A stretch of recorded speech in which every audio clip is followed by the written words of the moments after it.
Oh, Kate, I got a little trivia for you to kick off today's episode. Hit me. Did you know that March 15th is the date that Julius Caesar was murdered by all his besties? Yeah, the Ides of March. And they did it so that nobody would know who did the death blow. Right. You with me so far? Yeah. Okay, March 15th is also the last time we ever saw Murphdog. It was 255 days ago. I'll be. Is that a coincidence? Did the cast of Dateline murder Murphdog? Nobody knows. We haven't gotten word yet, Kate. What do you think?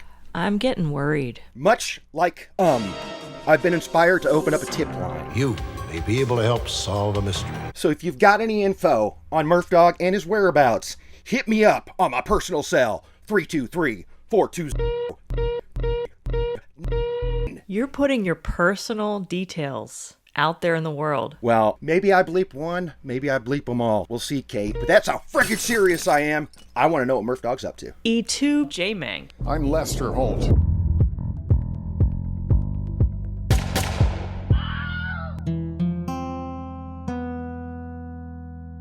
Howdy, Holeheads. Kurt Money here, alongside my co-host, Kateline. and we are here to discuss the newest episode of Dateline. Here's Andrea Canning with The Killer Among Them. We got another AC joint. Guess who's not complaining? Kurt Money. This guy. Good, honey. Let me read the IMDb, and then we'll hop on in there. Millionaire entrepreneur Lance Herndon. Lance? Off to a great start. I was worried about his last name. I thought I'd crushed the first name. Okay. Millionaire entrepreneur Lance Herndon is found bludgeoned to death in his Atlanta home. The search for his killer reveals no shortage of suspects or secrets. Kateline, what'd you think of this episode? Well, you know, it's Atlanta, so You're already in. I'm loving it. Yeah. Specifically, Roswell, Georgia. You know it. Well, you should know it too. One of your former roommates is from there. Diljo? Uh-huh. Really? Uh-huh. I didn't know that. Yep. That's awesome. That's pretty cool. I thought you were going to say the aliens, and I was like, Kateline, that's in another state, bro. Do you think I'm dumb? I didn't until you said that, and then I was worried, but I'm glad that we cleared it up. You ain't dumb. You're super smart. But anyway, shout out to Dylan. What up? Okay, our story begins in 1996. I love the way that AC opens this up, okay? Because the murder scene is a few months down the road at the dude's house. But she plants this seed. We open up Atlanta nightlife. We've got like a rooftop party going on. It's got to be somebody's big birthday party, right? Probably for like a milestone year, like a 40 or a 50 or something. Nope. 41st birthday celebration for entrepreneur Lance Herndon. Tell us about this party, Kateline. It was popping off in a bar/club on top of the Hilton. Yeah. I have been to a few rooftop places in Atlanta, but not this one. I thought, why not go to the rotating restaurant? That'd be way more fun. But I guess, I don't know. Maybe they got a good deal at the Hilton. Do you know so? Now, I know tiptoe around facts, okay? Because of somewhere you spent your life for 4 years, assuming. Is that why you're familiar with Atlanta a little bit? Was that your experience with it? No. Or can I not? No. So when were you in Atlanta? I'm in Atlanta all the time. Okay. All right. I tried, Holdheads. I tried. Okay, so this guy, Lance, is like crazy successful. He owns like an IT consulting company, but this guy's big time. We'll talk about his clients and stuff later, but like 2 presidents have recognized this guy Yeah. for being like a black entrepreneur. A Republican And- and a Democrat. Oh, good call. Crossing party lines. He was appointed by President Clinton. He was given a National Service Award by President George H.W. Bush. Your dad was a trailblazer. So this party is huge, and it was like the ticket in town. And now, I didn't catch this until many watches later, but did you hear AC drop a little hint in the beginning for us? A hint about what? Who the killer was. She said, So chilling when you think that Lance was face to face with his killer at that birthday party. Well, the title is The Killer Among Them. yeah.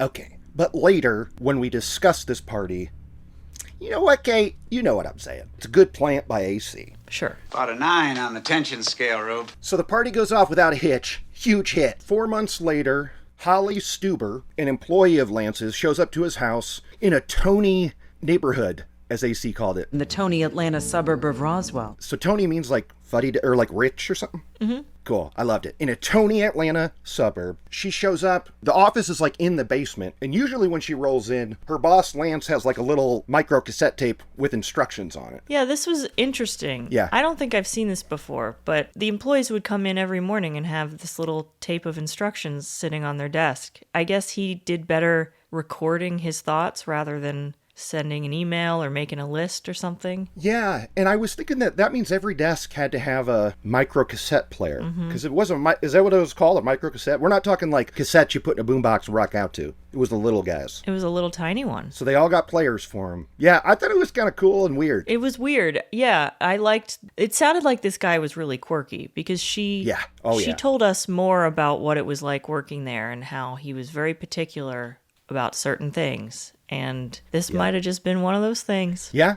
And so clearly he's reusing those tapes, but he's got to have a storage closet full of those blank tapes, those little ones. Mm-hmm. Cool. If 96, I'm 12. If I'm in an office and I spy the supplies closet, my eyes light up. Did you love a supply closet when you were a kid, Kate? Because of the colored highlighters and the whiteout? Anything. It was like a free back-to-school special of all the shit you need to be a great student. Something that I still do What's that? whenever I see supplies. Yeah. I have to link all of the paper clips together. I'm that dickhead that does that.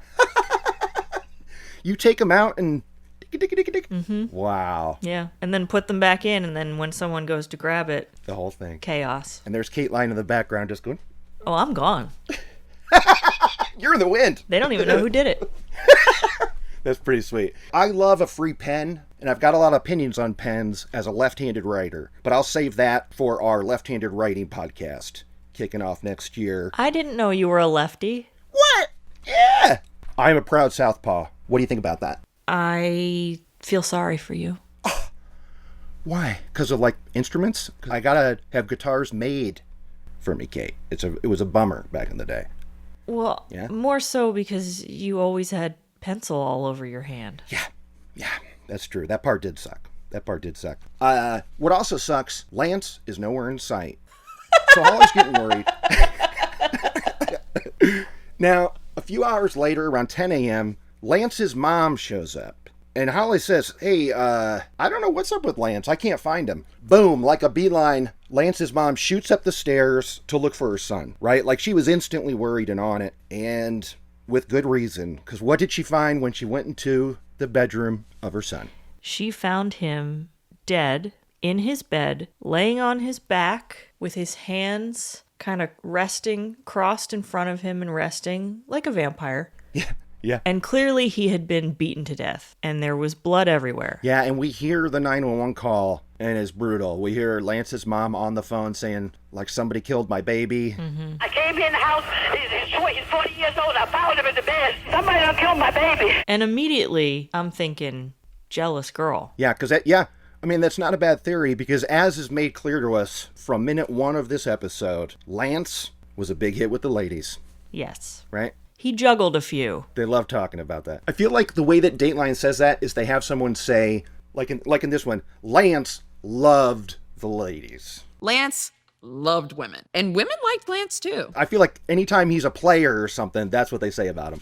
Yes. Right. But notice how different it is when they talk about women who love men. You mean like because they're like floozies and stuff? Uh-huh. Yeah. Yeah, that's a good point. That's a great point. Mm-hmm. I'm going to say it right here.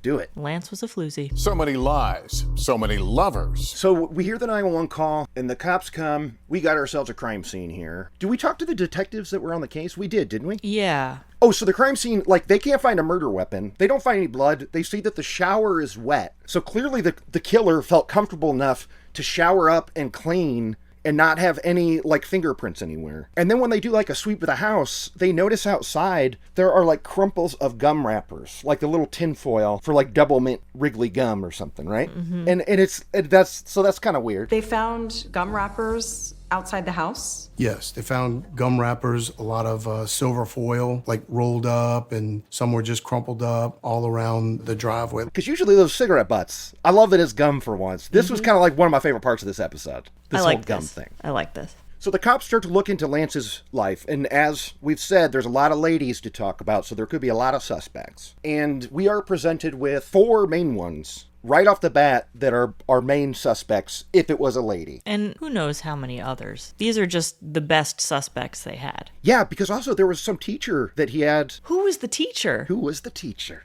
It's a good cue. That was lady number 5. Obviously, the first suspect is going to be the wife, and his ex-wife now. They had just divorced a few months earlier, and of course there was an insurance payout coming, total of $700,000. So Janine is looking good as suspect number 1.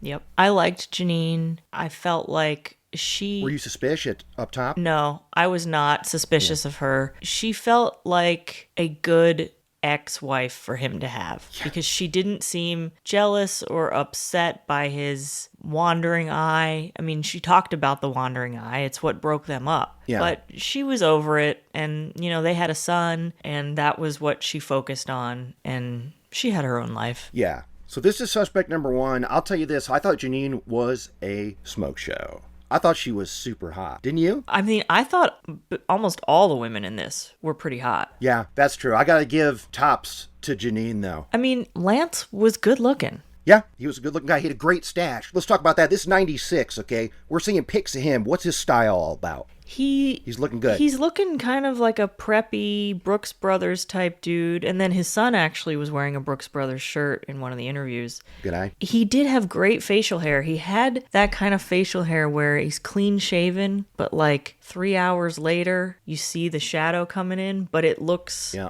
good. It looks wealthy. Okay. He looked wealthy. Yeah. Even his stash. I thought his stash was pretty sharp, too. It's nice and round and thick and stuff. I was like, nice stash, dude. So Janine is the first suspect, but they talked to her. She had an alibi. They frame it like she was an oceans away, but she was 20 minutes away. That's not that far, right? That was funny. She was like, it couldn't have been me. I was 20 minutes away. She said she was nowhere near his place. She was at her home, a 20-minute drive away. That's pretty close. Yeah. Yeah. And what were you doing? Oh, I was with my current boyfriend. Also, does not make it a perfect alibi, in my opinion. No, because they could have murdered him together. Exactly. Next up, we've got Talana. Now, Talana works for Lance, but they have a history too. They're friends. And tell us about their meet cute. How did their friendship start? So she worked as a bank teller. Yep. And he came into the bank to make a deposit and said, "You're really pretty." And she was smitten because no one had ever really said that to her before. And AC was like, "Aw." He goes, "You're really pretty." I was like, "Ooh, thank you." And I just, because no one has ever really said that. AC loved it. She loved it. I'll tell you this. AC was loving Talana, and so was I. And there's a few moments where I was just like, okay, anyway.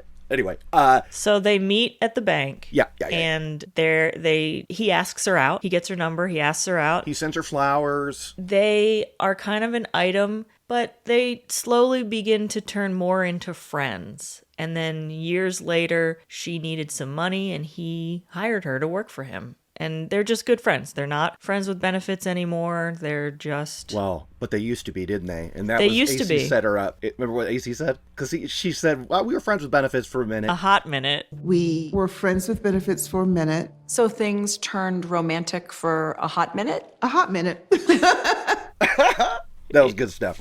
Yeah. That was good stuff. But I loved this woman. Me too. And she knew that she was probably going to be looked at as a suspect just because of their history and her proximity to him and that she worked there. Yeah, she's the last one, other than whoever the killer is, the last known person to have contact with Lance is Talana, because she left his house at 10:30 p.m. the night of the murder. She was working late, and she said that he asked her to call him when she got home just to make sure she got there safely, and she didn't. He called her, and she missed the call because she was in the shower, and she called him back, and he didn't answer, and we know why. So they don't talk when she gets home? No. I think I called him back and let him know I got the message and I was home. And we talked briefly. Now Talana's kind of looking good to the cops because, in their eyes, last one to talk to him, they used to bone, now they don't. And also, Talana's boyfriend had borrowed money from Lance that he had not paid back. So the cops hear that and they're like, what's going on here? And it's through Talana that we meet the third suspect of our potentials here. And that's when the same woman calls in 3 different times to talk to Lance. And now this is where Talana said, guess what? All-star for me today. Hands down. Tell us about this exchange, Kateline. So Talana's answering the phones at Lance's company, not his house, his business in the basement of his house. Yeah. A woman calls and asks for Lance, and she says, I'm sorry, he's busy right now. May I take a message? And this woman says, can you tell him I called? And she's like, well, I'd love to if you'd tell me what your name is. Yeah. And you are? And she says her name, and she's like, okay, I'll let him know. She said, tell him I called. I said, and your name is? And she said, Dion. This woman calls back again. Uh-huh. Same thing. And she's like, may I ask who's calling? She just refused. She refused to let this woman occupy any kind of space. It was like, yeah, I'll take the message. He's busy. Yeah. And I don't know who you are. Which is hysterical. And that's when AC goes, oh, you like to stir the pot, right? And Talana says, she was bugging me. And she said, this is his girlfriend. I said, in your name? Wait, again?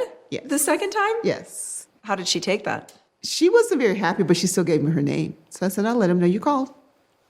That was it. And You like to stir the pot a little bit, huh? she was just annoying. Yeah, but it's, That's why I love her, because she's cool as ice, right? But she's asking on purpose for that name again, because she knows whoever's on the other line is hating it. Why don't you know who I am? I'm a big deal in his life. Yeah. That's what she's thinking. And Talana knows that that's what she's thinking and is like, I'm sorry, what was that again? Yeah. Sorry, one more time. D.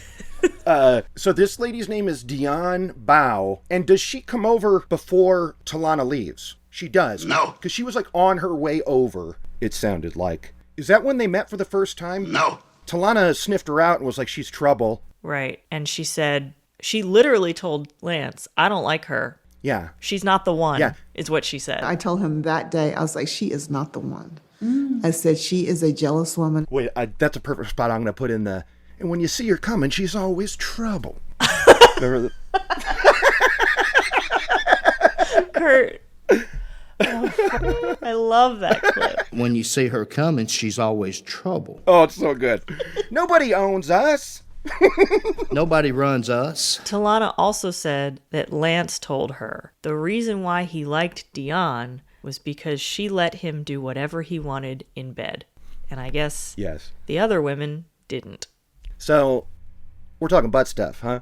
We talking butt stuff? It's gotta be butt stuff. What else would it be? I mean, Gotta be. unless it's like a little bit of choking or something. So, that was her pass in, Oh, men. Men are so weak. right?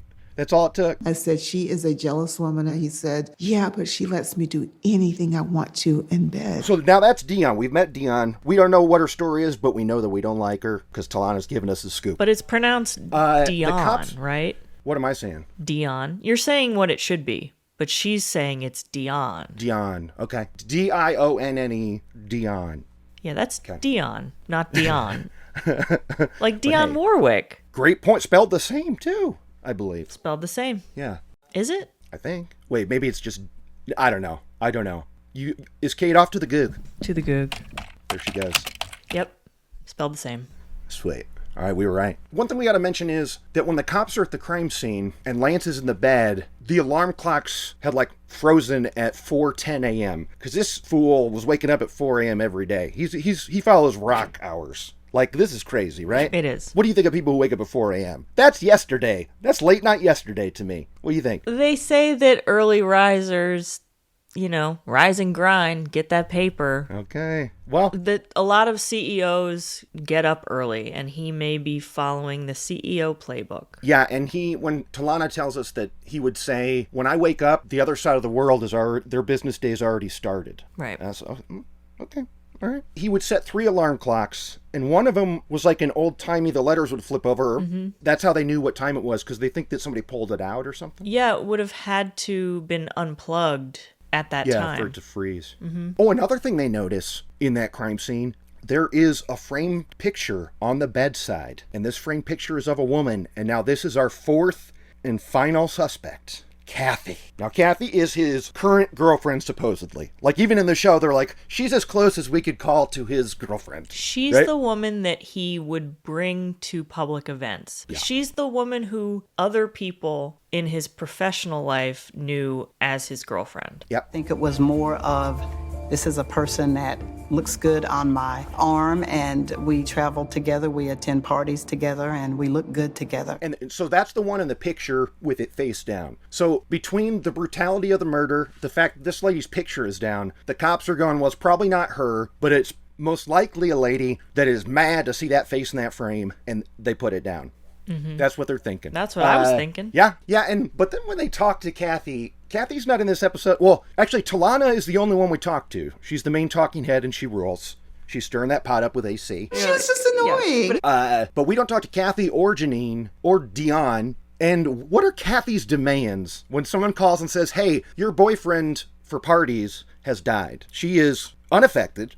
But she's got a lot of requests, Kate. She, I believe, showed up to the house, too, and they turned her away. But she wanted to get into that crime scene to get her stuff. I guess she had a lot of clothes and personal items, and she did not care one bit that he was dead. She just wanted her stuff. Yeah. And honestly, I think that tells us a lot about how flippant Lance was with his women. Of course, all she wanted was her stuff back. She knew that he was sleeping with other people. She was probably pissed. Yeah, I agree with you. And look, if I was in your situation, I'd also be thinking, hey, what about that dress that's at that crime scene? Do I not get it back now because it was part of a crime scene? I'm not involved. Let's have it. But she's not done with these cops because she leaves the scene and types up a letter. And she lists out all this stuff she wants. And they show us some hits. Line by line. They show us some hits, and it's stuff like all the photos and negatives of me and my friend. Friend being Lance. It's just the weirdest phrasing. And like this purple dress, I need this back. It was pretty wild. But the cops are like, oh, this is funny. She asked for dozens of items, including clothing, sunglasses, photos, and bottles of expensive Merlot. But nothing came of that. My question to you, though, did they get that stuff to her? Do you think she ever got it back? Maybe eventually. Maybe a couple months later. Yeah. Okay. Yeah, I guess it's good that none of these ladies were like living in, because they could have been in there next day throwing out, painting walls or whatever. Yeah, he wouldn't have had them living in. No way. No, not Lance. No, because he is when Dion is on her way over. He's tidying up and getting rid of all of the girlfriend's stuff. I mean, I think he forgot the photo next to the bed. Yeah, well, he was moving it from the bedroom closet to the hallway closet because he didn't want tonight's piece to see this other, right? That's... And what's Talana doing? Looking at him and shaking her head. Yep, right? She's doing what I'm doing right now. Shaking her head. You dog. Yeah. Okay, so now do we talk about... Oh. Okay, so here the cops are. They're looking at their suspects. Kathy, Janine, Talana, Dion.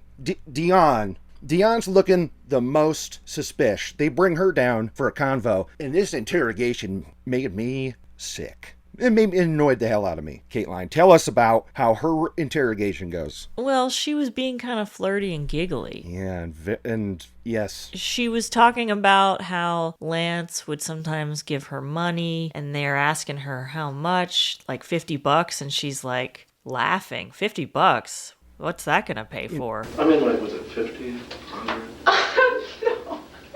No. What can $50 do? That's lunch money.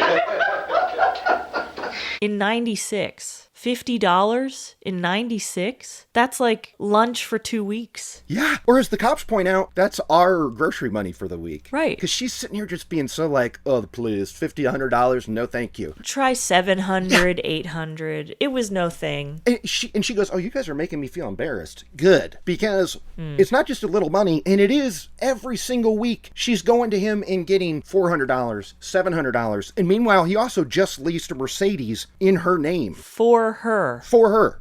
So like she's getting a lot out of Lance. Yes. And she paints a picture that they are madly in love and they're going to spend together forever. And the cops are not buying this for a second because they've talked to all the other ladies in his life who know about her, and it's like, bad news. And they look in that Mercedes, and in there is a document that isn't signed, but it says that if something should happen to Lance, the lease for the Mercedes shall go to Dion Bao.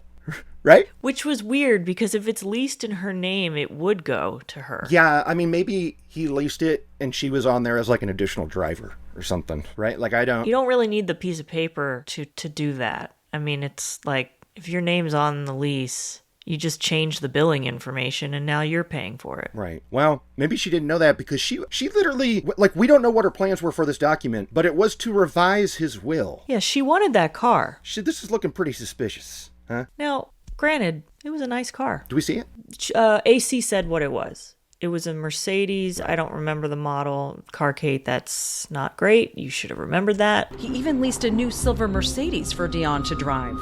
Talana says she picked it up. But Car Kate was loving it. Yeah. And I would take that Mercedes in a heartbeat. Wait, speaking of cars, Harrison, Lance's son, who's now 33, we talked to him, AC talks to him. When he talks about growing up with his dad of what he remembers, it was list items left and right. Now, the car was a Lotus Esprit, but looks like a Spirit. How do you say this? Help me out. It's a Spree. Esprit, but it's spelled E-Spirit, right? Yeah. Mm-hmm. So what was this a dope Lotus? Because according to Harrison, it was the dopest. Listen. Yeah. Car Kate, not a fan of the Lotus. Okay. I don't like them. He had a new Lotus Esprit at the time, which was supposed to be like one of the most like fantastic Lotuses you could own. And yeah, that's probably the top of the line. That's like the Esprit was the Lotus to have, but I don't... You're not into it? I think they're ugly. I don't know what they look like. I when I think of Lotus, I think about the Roger Moore era of Bond only. That's the only thing I know about a Lotus. I also, when Tesla started, pre-Elon Musk, the only car they made was they took the body of a Lotus and put the Tesla battery in it. I'm going to Goog that later. I'm not going to go off to the Goog right now, but that's interesting. All right, so there's that suspicion about this letter. It's not signed by Lance, but it says like it's ready to be signed by Lance because the letter is like it's from Lance's perspective. Correct? Right. So that's got us wondering. So at this point, the cops are like, okay, Deanna's looking good for it. But what about his business contacts? Because as we hear, like, he's a mover and a shaker. He's got a lot of people in his life that might be mad at him over deals that didn't go through and whatnot. So they're thinking maybe it was this. And because this is what's wild, okay, is yet again, we're talking about the hip hop scene in Atlanta, right? Yep. Because he wanted to get in on it and he started up a club with somebody else that kind of didn't go so hot. It didn't. It was not the club where the murders happened that we featured a few weeks ago. Possibly some other cases that seemingly would have been related to this, but probably were not. Wait, really? Kateline, I can't believe you don't think that DJ Awesome killed Nando. But murders did happen at this club. And it was a DJ that died. That's crazy. Yeah. It's kind of crazy, right? But that would have been like 15 years earlier. Yeah. And the other thing, Josh, do you know that the very day he was murdered, that the news spread, he asked for DJ Nando's time slot on Friday nights, the very day that he was murdered. Wow. Okay. Well, he didn't waste any time. But it was called the Vixen Club. And yeah, the DJ was murdered. He was bludgeoned to death also, according to Dateline, in the VIP room. That's like on the property and stuff. I kind of want to know more about that. Also, still unsolved, they said. Huh? She learned that several months after it opened, a DJ was bludgeoned to death in the VIP room. The murder went unsolved. Oh, this is also when AC is trying to plant a seed of like, this whole premonition thing, I was not taking the bait. When AC's talking about how... I remember this. Oh, maybe he knew this was coming because he was acting weird. Tell us about this. Yeah, this was a bit of a stretch, I thought, Yeah. where he was saying, I want to make sure that you take care of yourself. One of his employees, he told her, it was the conversation that people have a lot of times when they're dying of cancer, or they know they're terminal. It's like, I want to make sure that you're taken care of. I want you to be looked after. So she thought, oh God, he's dying. He's got cancer or something like that. And then AC was like, oh, it's like he knew what was coming. But no, he really just wanted his coworkers to be taken care of. He just liked helping people. Yeah, and the reason why he was acting weird is not because he knew he was going to die, is that he suspected he had a stalker. Almost like he had some type of premonition about what was going to happen to him. That's what it felt like. I mean, I guess this is what happens in Tony Atlanta neighborhoods. But he called up the cops and said, I need you to do a sweep of my grounds once a night. And they did. Can you imagine? We were saying in that clip of she was trouble. We don't work for you. Nobody runs us. These Yeah. the Roswell police, worked for Lance. Officer Tommy Williams responded to the call on one of his regular drive-bys that night. Yeah. They would do a sweep every night of his house. That's crazy. It is. Just hire private security. Great point. Great point. And he didn't have any. Or get some security cameras. We forgot to mention that about that interrogation. He didn't have any, and the cops used the classic American detective interrogation trick. Lie their ass off. Are you aware that he has video surveillance cameras? No. That was kind of cool. I was okay with them lying to her. Right? Yeah, they were like, your timeline doesn't match up. We have you on camera leaving his house and arriving at a certain time. And she's like, no. Yeah, nope. And they can speak comfortably about that because they've already talked to Talana. They know that he was at his house until midnight at least. Yes. So in that interrogation, we learned that he, according to Dion, he went to her house and gave her a laptop without the case, which would explain why they found the case at the crime scene but no laptop. And Talana was very quick to say, no, he would never ever loan someone a laptop without a case. He wouldn't even let the laptop sit around without being in the case. Oh, he was specific about how stamps need to be even on both sides in the corner of the envelope. Mm-hmm. And you could not take that laptop without the case. This is what we heard from multiple people. But Dion was like, oh, he lent that to me all the time. It never had a case. Yeah. Okay. And again, the cops are going, we don't know about this. And also, what did he lend it to you for? Were you playing Minesweeper? Yeah. What are people doing on a laptop in 96 if you don't work for him? Good cue. And she, at this point, Dion is just, she's a student nearby. Yeah. She's in college. The laptop thing is weird. And so this stalker situation. One time, Lance is sure somebody's out there, so he calls the cops. And we hear the 911, don't we? And they're like, do you think it's a man or woman? He's like, I don't know. Just come out here. No. So everybody just need to go away. Okay. Do you know if it's a male or female? I don't know. Okay. So the cop comes over, does a sweep of the house, and there is a mysterious car in the driveway. And he goes and he looks in it and he sees a shoulder move or something, doesn't he? He sees a little movement from underneath the car. And so he draws his gun and is like, get out of here. Who is this? Who is this? And who was hiding underneath the car, Kate? Who was it? That would be Dion. It was Dion. This right here. I'm watching this episode. Well, we know who did it, right? There's no bouncing back from this. No. She was literally stalking his place. Mm-hmm. And then the cherry on top is he searches her. So he looks in her purse. And what's her purse stuffed with but friggin' gum wrappers? Full of gum wrappers. This is a close-up showing a large amount of gum wrappers contained in her purse. Oh, wow. And so, that's obviously what we found at the crime scene. What a thing to get caught on. Mm-hmm. Wow. She loved gum. Flavor this big shouldn't be left behind. So wherever you go, carry a pack of Wrigley's Spearmint Gum. So now the cops are thinking that they want to make an arrest, but they don't have a murder weapon. They don't have any fingerprints. So they're thinking we don't have enough for a case. And so it goes cold for a little bit. It goes cold for, it almost goes cold because it's a year or a year and a half until the detective gets a call from Sean Nelson, a name they did not say in the Dateline, but I did some extra digging because I'm about to hit you up with something, Kate. Rucker learned she was set to testify in an Atlanta divorce court. So he went to the trial to be a fly on the wall and heard this curveball. Because Dion this whole time is married and has a kid, by the way. Mm-hmm. And she's in the interrogation going, you know when somebody puts you up on a pedestal and then you find out it's not true? It made me disgusted. It's what the hell do you think you're doing? I know. Right? You have no right to be jealous. Yeah. You are cheating on your husband. Exactly. How does that make you feel? Now, disgusted. Probably mad. Not mad, just disgusted. So Sean Nelson calls the detective and it's like, hey, so I'm splitting up with Dion, and I just want you to know that one time when we were in a fight, she said that she's going to kill me like she did Lance. And the cops are like, interesting. And so the cop is like, I decided to go watch one of their court hearings. I mean, I'm glad that he did, because what does he hear when he goes to this divorce court? During her testimony under oath, she maintained to the judge, after vigorous questioning, that her relationship with Lance Herndon was merely platonic. Her statement, her legal statement for what she was doing on the night of the murder, she was at Lance's house. Now, that's a direct contradiction to what she said went down in the interrogation. Right, because that was her alibi for something with her husband, not realizing that is now evidence against her in Lance's murder. By saying that, she then put herself at the crime scene. Did she not know that, like, those courts were connected? No. Like, they're all under the same umbrella. She had no idea. So the cop is in the crowd going like, yes, yes. And also, this is what I know. This is what my question was, is Talana describes Dion's husband. Oh, yes. And Tiana's smitten. Talana said that he was very handsome, and then she paused and was like really handsome. Like, damn.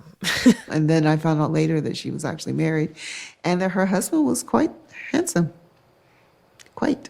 Exactly. So naturally I said, tell me more. Mm-hmm. I need to know what this guy looks like so that I can see if it's correct. Off to the Goog I went. Here is, and I found some court TV show that covered this. This was also a Snapped back in the day. I'm not sure why, like, this is one where they were like, let's find an old one to do, because nothing in this happened recently. Well, anyway, I guess we'll get to that. Mm-hmm. Okay, so Kate, I'm about to text you, and the whole heads will see it on video. Here is Sean Nelson testifying at the trial. Ew. It's a weird face, right? He looks like, what's the guy the congressman who got forced out for lying? Narrow it down a little bit. Yeah, you're right. George Santos. Yes. He looks like George Santos. Straight up, he does. I don't know what she's talking about. Well, in the picture, he's like pursing his lips, so maybe something's going on there. Now, I thought, well, this was 97 when this trial's going on. What's he look like in 2024? I couldn't find that, but I did find out what he looks like in 2020. Pick on the way. Here's a pic. He was a pilot as well, so Dion had a thing for pilots because Lance was also a pilot. Not like a professional one, but he, because he's rich and stuff. Yeah, rich people. Obviously, he owns a plane. Yeah. Okay, here we go, Kate. I believe Sean Nelson, okay? I think it's him. What do you think? Same guy? Yeah. Yeah. Yeah, that's the same guy. It's the ears. The ears do it. Mm-hmm. Yep. But weren't you dying for a pic? I mean, why would they I was. let her say that without a friggin' pic? Whenever somebody says someone's handsome, I want to see. Yeah, and she did it. She really thought he was good looking. Mm-hmm. I mean, he testified at the trial, so I don't know why they didn't. But anyway, they did not. But now with this news, and now with her lying under oath, or telling the truth under oath, but lying in the interrogation, they press charges against Dion. And the trial starts. Tell us about this trial. Parentheses. Trials. Oh, man. The first one, it was, the jury was deadlocked, right? No. First one, she's found guilty of first-degree murder, hands down. She goes to jail for 2 years. So first trial is literally prayers answered, dream scenario, right? The family is relieved. They're stoked. But then there's an appeal, and it's some of the evidence that was used in the trial is deemed to be... It was the testimony of one of the detectives, which this sank a previous case of ours, which maybe future Kurt will dig it up. No. But we've seen this before where it gets overturned because the detective on the stand is talking, assuming that person is guilty. It's like one of those word ones where it's like, oh, really? We got to do new trial for this reason? That sucks. Yeah, it sucks big time because so second trial gets fired up.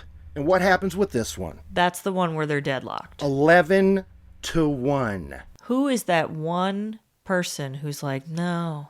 Yeah, I mean, you could tell the vibe of the judge that when he was like, I got a note from the jurors. Mm-hmm. And I'm like, motherfucker. The jury is hopelessly deadlocked. Whenever you get... That's got to be the official word. Whenever the judge says, I got a note from the jurors, it's like, oh, man, here we go. Never good. Never good. So hopelessly deadlocked 11-1. And now... we're talking to the assistant DA at the time, who's now a DA. So basically what he does is he offers her a deal. Because at this point, like, the lead investigator had died. Mm-hmm. This was only a few years after the murder. But he had died, and they're worried about proving it again. And then also Lance's mom did not want to go through another trial. Now, I'm taking the DA's word at that, because that's the only reason why I'm not fuming right now, Kate. Because I thought that was a lazy move on the DA's part, but then I rewatched it. Indeed, they say that Lance's mom did not want another trial. Mm-hmm. Lance's mother said she didn't want to go through another trial. So they offer her a deal, 10 years for manslaughter. She did 7. She got out in 2011. She's been free for 12 years or 13 years. Yeah. It's a bummer. Isn't that a bummer? Also scary because what's to say she won't do it again? Yeah, and I thought for sure they'd hit us with a Dion Bao did not want to speak to us. Or like, she said no comment. Because she's still out there. Like, I wonder if she would have wanted to talk about it or no. She seems kind of like a person who would revel in it, maybe. What do you think? She might. Because she's out and free. She can say whatever she wants. Remember that shot of her at the trial when she didn't like the way the prosecutor was characterizing her as a jealous woman? Yeah. And she rolls her eyes for everyone to see. Rucker told jurors in his opening remarks that Dion was pure evil, a description that didn't sit well with her. Yeah, it was great. You're not supposed to do that. You're not? I'm so glad she did, and this reminds me. Last week with Deadly Dance, the Black Swan murder where we did not talk about Black Swan one bit. Because it didn't matter. It had nothing to do with it. Exactly. When people were testifying against her, she was busy writing stuff down. And this is where I say to you, Kate, I want a new law. Let's get it in. When people are testifying against someone, the person who is accused has got to be paying attention. Eyes up, eye contact. You're not allowed to sit there and take notes. I don't care. What are you taking notes about? Nothing, and it's just so she doesn't have to react to what's being said. It's clearly a ploy by the defense. Yeah. So when Dion got up there and rolled her eyes, I was like, yes! Yes! Ugh. There's just something about like when you don't have confirmation that they're even listening, I get heated. And yet again is why I'll never be called to the stand, because I would be yelling if the person was writing down. What do you think, Kate? You would yell at them to pay attention? I would say something. I feel like I'd either get in a fight with the person asking me the cues or be mad at the murderer over there. And then the judge would have words with you. Yeah. And I'd be held in contempt of court, and I'd be pulled out of there yelling, I'm Jose Canseco. I'm Jose Canseco! Are we at the end of this case? We are. And with that beautiful, beautiful reference to Liar Liar, let's go to those lists. Kate's unnamed list. Well, what you got? I believe AC said something about a puzzle piece. It's a huge puzzle. It's a 1,000-piece puzzle or more. Right on. Puzzle was indeed talked about here. That's a definite. And we had a Lotus and a Mercedes involved, but I don't think they had anything to do with the crime. But fun to have a car Kate mention anyway. Yeah, it's good to have her weigh in on deets. But I think like if we don't even see a picture of the car, we can't add it to the list officially. I agree. Okay, cool. What else? That's it for me. Okay, on to Kurt's Kick-Ass List. Kick-Ass List. We got a good one. When we meet Harrison, dude starts popping off pop culture stuff, and I'm like loving it. He's talking about this Lotus. He had a new Lotus Esprit at the time. Oh, and he says he was a pilot too, and he would take me. I have memories of him letting me into his walk-in mainframe computer. Being able to see his walk-in mainframe computer. The f*** is that? A walk-in computer in '96? What's that mean, Kate? We had desktop by then. What is that? He may have misunderstood what that was. I mean, I'm picturing it as being like a big server room. Right, yeah. That's what I was thinking. A server room. Maybe that's what it is. Because I've been in those. Yeah. That feels kind of high-tech. Virtuosity-like and stuff. I've been in those. Yeah. They're cold and loud. Oh, they feel great. I do love that they be cold. I do not. And they are loud, too. That's true. Okay, and then he also said that his dad loved showing him Top Gun, his favorite show. Favorite show? I remember watching Top Gun. That was his favorite show to play for me. Yeah. Now, that makes him Hollywood, because that's what people on cruise call him. It is. Right? So I got to give him some points there for calling Top Gun a show. That was pretty cool. Top Gun rules. Let's go! And, oh, this is the last thing I got. You got anything else? I got one more thing. Why is it that I feel like states in the South, a lot of them have their own version of the FBI, but state-wise. Like this was involving the GBI, the Georgia Bureau investigation. So those aren't the cops. So are they an in-between to the FBI? Do all states have this? Because like South Carolina has SLED, whatever, like that, right? That's not the cops. That's like their version of their FBI, right? I am not sure. I'm not sure. Because I do hear about the GBI a lot. I wonder if it's like another term for state police or something. Like those are the cops that you would call if your county had a crooked cop in it. The staties. Yeah. Well, on that note, I encourage all the Holt heads to go to the YouTube at I'm Lester Holt and to look us up on Patreon for 2 new episodes a month about non-Dateline stuff. We got a friggin' banger about Sharon Kinney, which I'm surprised there has not been a Dateline about. Because she deserves one. This was a tough one to swallow. I'm not going to lie to you. I didn't love it. Now, I did like the subject matter. I liked this case, but Had you heard of it before? I had not heard of it before. Sweet. It's diabolical. But hey, if you want to know our thoughts on that, pony up those $2 a month over on the Patreon. And on that note, I'm Kurt Money. I'm Kateline. I'm Lester Holt. For all of us, I'm Lester Holt. Good night. When you see her coming, she's always trouble.